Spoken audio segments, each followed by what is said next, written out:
অনেকদিন পর নিজেকে নিয়ে কিছু কথা লিখলাম। ধ্বংসের দিকে তাকিয়ে মুচকি হাসি দেওয়া অদ্ভুত মানুষ আমি। হয়তো আমি পাগল, হয়তো অনুভূতির ভিতরে কোন এক গভীর অতল দুঃখ বাসা বেঁধেছে, তবুও নিজেকে জোর করে হাসাতে শিখে গেছি।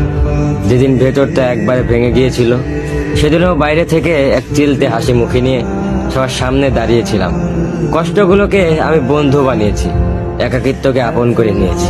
মানুষ ভাবে আমি হয়তো সুখী, শক্ত, নির্লিপ্ত, কিন্তু তারা জানে না প্রতি রাত আমার এক একটা লড়াই। নিজেকে নিজেই বুঝিয়ে রাখি তুই ভালো আছিস, অথচ আমি জানি আমি ভালো নেই। ভেঙে যাচ্ছে প্রতিদিন একটু একটু করে, আর এই ধ্বংস হওয়াটাকে যেন ভালোবেসে ফেলেছি। আমি সেই মানুষ যে হার মানার আগে হাসে, কারণ জানি কান্না দেখিয়ে লাভ নেই। পৃথিবী শুধু শক্তদের মনে রাখে, দুর্বলদের নয়। তাই আমি অদ্ভুত, আমি অনুভূতির আগুনে পুড়ে যাওয়া নীরব যোদ্ধা। আমার জীবন কোনো সুখের গল্প নয়, এটা নিঃশব্দ বিপ্লব, যেখানে হাসির আড়ালে লুকানো থাকে হাজারো না বলা কথা, ভাঙা স্বপ্ন, হারিয়ে যাওয়া আমি।